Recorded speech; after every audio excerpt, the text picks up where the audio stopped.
যেন বই পড়া উচিত না। এখানে আমি একটু রেক্টিফিকেশন আনতে চাই, সেটা হচ্ছে যে সুস্থ ধারার বই পড়া উচিত। সঠিক ধারা ম্যাটেরিয়ালস যে বইগুলোতে আছে, যেগুলো পড়লে নিজের জীবনকে গঠন করতে পারবেন, জীবনে অ্যাপ্লাই করলে এক্সিকিউশন করতে পারবেন, ওই বইগুলোই আসলে আমি মনে করি যে পড়া উচিত। এখন এর মধ্যে আসে কবিতার বই। এখন আপনি বলতে পারেন যে কবিতা তো আসলে জীবন গঠনের কোনো কাজে লাগে না। যারা কবিতার বই লেখেন তাদের বইও পড়া উচিত। ওইটা কিভাবে কাজে লাগে? মনের একটা চাহিদা থাকে, মনের একটা ক্ষুধা থাকে। সেই মনের ক্ষুধাটাকে নিবারণ করার জন্য, এবং মনের ক্ষুধাটা যখন প্রশমিত হবে তখনই কিন্তু মাথা কাজ করবে, আর তখনই আপনার সুস্থ ধারার কোনো জিনিসের প্রতি আপনার চোখ যাবে। তো এই কারণে আমি বলি যে সুস্থ ধারার ম্যাটেরিয়ালসের জিনিস পড়া উচিত। মানে এখন তো আমাদের দেশে তো সুস্থ ধারার কন্টেন্টও ওরকমভাবে ক্রিয়েট হয় না যে তা না, হয়। কিন্তু আমি যদি ফেসবুকে বা ইউটিউবেও যদি বলি, আপনার বইয়ের ক্ষেত্রেও ঠিক একই রকমই মানে গল্প থাকে, বাট মানে এমন কোনো মেসেজ থাকে না যেটা দিয়ে আমরা সোসাইটিকে মানে পুনর্গঠিত করতে পারি, পুনর্জাগরণ করতে পারি। তো এই কারণে সঠিক ম্যাটেরিয়ালসের সঠিক ভালো বই পড়া উচিত, যেটাতে মানুষের পার্সোনাল এবং 10 জনের জন্য কাজে লাগে, এরকম একটা বার্তা দেয়। এরকম বই ডেফিনেটলি পড়া উচিত। আমার এবারে মেলায় টোটাল 3টা বই এসেছে। দুইটা হচ্ছে আর্টিকেলসের বই, একটা হচ্ছে উপন্যাসের বই। আর্টিকেলসের বইয়ের মধ্যে একটা সাবজেক্ট হচ্ছে যে গ্রিন হাইটস, একটা বইয়ের নাম, যেটা হচ্ছে যে ছাদ কৃষি নিয়ে লেখা। আমাদের তো এখন তো জায়গা তো কমে আসছে, বিল্ডিংয়ের পরিমাণ বেড়ে যাচ্ছে। তো আমরা চাচ্ছি যে এই যে স্বল্প পরিসরে যে জায়গাটা আছে, এখন তো চতুর্দিকে বিল্ডিং হচ্ছে, তো এখন এই বিল্ডিংয়ের ছাদের মধ্যে ছাদ কৃষির মাধ্যমে খাদ্য ঘাটতি যদি 5% বা 10%ও যদি কমে, তাহলেই বা খারাপ কি।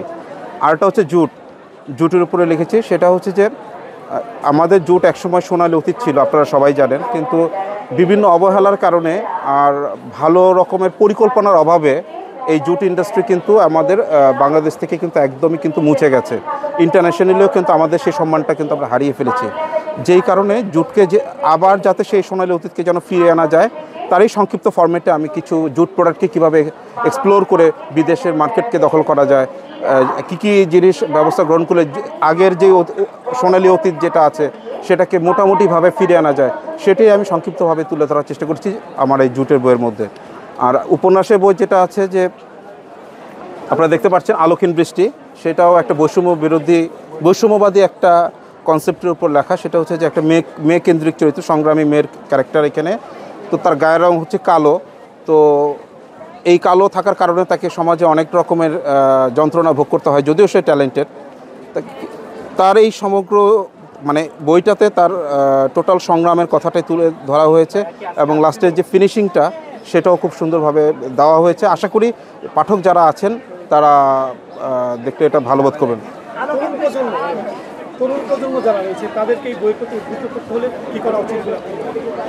যারা তরুণ প্রজন্ম রয়েছে তাদেরকে আসলে মানে বইয়ের দিকে টানতে গেলে আপনি জোর জবরদস্তি করে ওইভাবে আসলে আমরা বলেও বা ক্যাম্পেনিং করেও আনতে পারবো না। যেটা হচ্ছে যে একজন যদি সুস্থ ধারার লোক থাকে, সে যদি একটা বই যদি পড়ে, সে যদি আরও ওই সেম প্যাটার্নের লোকদেরকে যদি মানে তার বয়সীদের কে যদি কনভে করে যে এখানে অমুক বইতে অমুক মেসেজ দেওয়া আছে, তোমরা পড়লে বেনিফিটেড হবা, এইভাবে করেই কিন্তু মানে মেসেজগুলো পৌঁছাবে। আমরা যতই ক্যাম্পেইন করি, আমার যদি মন না চায় আমি কিন্তু বই পড়বো না। এখন ঘটনা হচ্ছে যে এই বই পড়ানোর পিছনে এখানে আবার বেশ কিছু জিনিস কাজ করে, প্রচ্ছদ কাজ করে, নামকরণের একটা ব্যাপার থাকে। আর সবই ঠিক থাকলো, ভিতরে কনসেপ্টটা ঠিক নাই, তাহলেও কিন্তু ঝামেলা, ওই রাইটার কিন্তু হারিয়ে যাবে, আর সেকেন্ড টাইম কিন্তু আর কামব্যাক করতে পারবে না। তো লেখাটাও ভালো থাকতে হবে, প্রচ্ছদটাও ভালো থাকতে হবে, নামকরণটাও একটা বড় একটা ব্যাপার, তাহলে আকৃষ্ট হবে। আপনি একজন লেখক হিসেবে কি মনে করেন তরুণরা কী ধরনের বই পড়ছে এবং তারা বই পড়ছেন কি? আমি ফ্র্যাঙ্কলি স্পিকিং, যেটা মূলত আমি কিন্তু একজন ব্যাংকার, আমি যেটা মনে করি যে তরুণরা এখন, আমি বলবো যে আগের চেয়ে 40% লোক বই পড়া কমিয়ে দিয়েছে। কিন্তু একটা দেশ তত তাড়াতাড়ি ধ্বংস হবে যত বেশি লোক এই বই থেকে ডিটাচড হবে। তো এখন এখানে ফেরত আনানোর জন্য ওই পরিবেশটা দরকার। সে বইয়ের উপরে বেসিস করেই যে সেটা কনসেপ্টটা ক্লিয়ার বিল্ড আপ করবেন সেটাও না। কনসেপ্টটাকে বিল্ড আপ করতে গেলে আপনাকে এর সাথে শুধু বই না, ফেসবুক আছে, ইউটিউব আছে, হ্যাঁ, বিভিন্ন ধরনের কন্টেন্ট ক্রিয়েশন হয়। এই টোটালটা মিলে একটা প্যাকেজ। অর্থাৎ এখন কিন্তু সবাই টিকটক দেখতে পছন্দ করে, গান, কিন্তু সুস্থ ধারার একটা কন্টেন্ট দেখতে গেলে কিন্তু সবারই কিন্তু একটু বিরক্ত লাগে, টেনে দেখতে চায় বা দেখতে চায় না। তো নলেজটা গ্যাদার হবে কোত্থেকে? তো শুধু বই না, বইয়ের সাথে ভালো কন্টেন্ট, মানে ফেসবুক ইউটিউবের কথা বলছি, টেলিভিশন চ্যানেলগুলোর কথা বলছি, ভালো কন্টেন্ট মেকিং, মানে এই টোটালটা মিলিয়ে হচ্ছে একটা প্যাকেজ। আপনি যখনই একটা দর্শক যখন ভালো ধারার সুস্থ ধারার চলচ্চিত্র দেখতে যাবে, সে কিন্তু এসে বইটাও পড়বে। মানে আপনাকে কালচারাল সাইডটা প্যারালালি ডেভেলপ করতে হবে, শুধু বই ডেভেলপ করলে চলবে না। মানে এটার সাথে সিনেমাও জড়িত, নাটকও জড়িত, ফেসবুক ইউটিউব সব কিছু জড়িত। তো সব কিছু টোটালটা প্যাকেজ, টোটালটা একটা প্যাকেজ। শুধু একটা বইকে কখনো সিঙ্গলি ডেভেলপ করা যায় না। এটাকে করতে গেলে আমাদের টোটাল রুচিকে ডেভেলপ করতে হবে, তাহলেই আমরা সব কিছুতে ডেভেলপ হব। আমি অলরেডি প্রথমে বলে দিয়েছি, প্রথম বইটা মেসেজ পাবে হচ্ছে জুট, সেটা হচ্ছে যে যারা জুট নিয়ে ছোটোখাটোভাবে জুট ইন্ডাস্ট্রি, মানে জুট জাতীয় প্রোডাক্ট ক্রিয়েট করতে চাচ্ছেন, ইন্টারন্যাশনাল মার্কেটকে কীভাবে ধরবে, এটা প্রসপেক্ট কী, জুট নিয়ে কীভাবে কী কাজ করা যায়, সেটা হচ্ছে একটা মেসেজ। সেকেন্ড মেসেজ হচ্ছে যে আমাদের জায়গা কমে আসছে, আমরা ছাদকে কীভাবে ম্যাক্সিমাম লেভেলে ইউজ করতে পারি, গ্রিন হাইটস বইতে সেটা সেকেন্ড মেসেজ। থার্ড মেসেজ হচ্ছে এই আলোকিন বৃষ্টি, এটা উপন্যাস, এটা একটা সংগ্রামী, মানে এটা আমরা একটা বৈষম্য, আমাদের সমাজে যে বৈষম্য। হিসেবে আপনার কাছে আমার একটা প্রশ্ন, সেটা হচ্ছে প্রকাশনা যারা রয়েছেন তারা আসলে লেখকদের কতটা সৃজনশীল হওয়া উচিত বলে আপনি মনে করেন?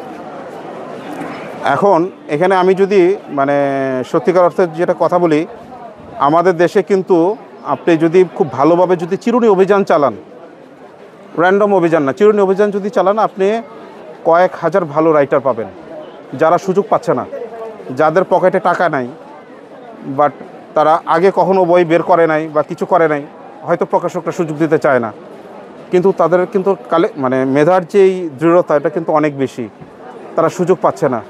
আপনি যদি এভাবে যদি খোঁজ করেন, প্রতি 1000-এর মধ্যে একজন লোককে পাবেন খুব ভালো রাইটার, খুব ভালো কনসেপ্ট কিন্তু তারা ধারণ করে, কিন্তু পকেটে টাকা নাই, ওরা বই ছাপাতে পারছে না, বা প্রকাশনীয় তাকে, যেহেতু সে আগে থেকে মার্কেটে নাই, ওকে নিয়ে রিস্ক নিতে চাচ্ছে না।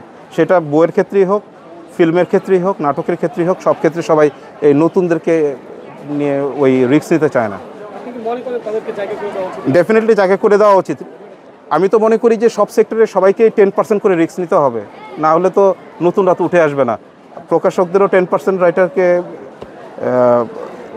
সুযোগ করে দেওয়া উচিত, যারা ভালো অভিনয় করে, যারা ফিল্মের জন্য অ্যাপ্রোপ্রিয়েট, তাদের ফিল্মে যারা ছোটো পর্দার জন্য অ্যাপ্রোপ্রিয়েট, তাদেরকেও ওইভাবে সুযোগ করে দেওয়া উচিত। প্রতিটা সেক্টরে আমি মনে করি 10% করে লোককে এভাবে মেধার ভিত্তিতে অ্যাটলিস্ট সুযোগ করে দিলে সব দিক দিয়েই ভালো হবে।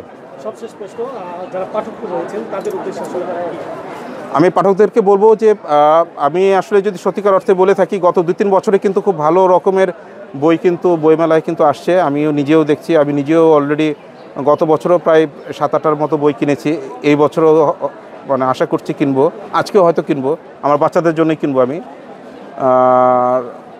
বইয়ের মান ভালো হচ্ছে, লেখা ভালো হচ্ছে, আপনারা রিলাই করতে পারেন।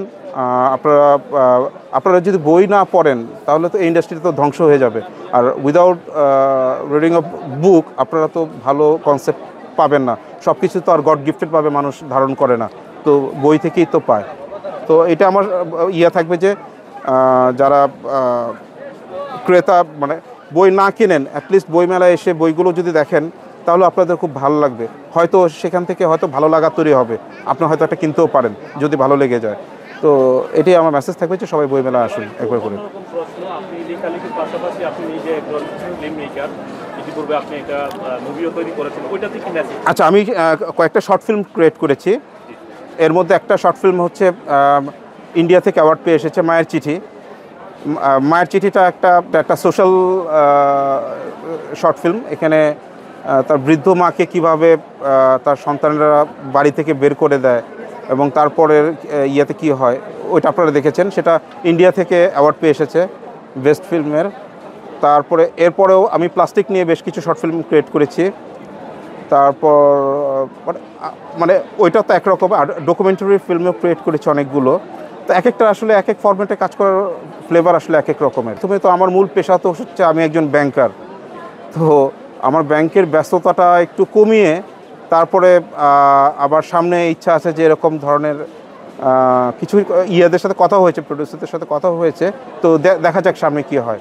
সামনে ভালো কিছু করার আমার ইচ্ছা আছে আর কি, প্রোডাকশন দেওয়ার জন্য।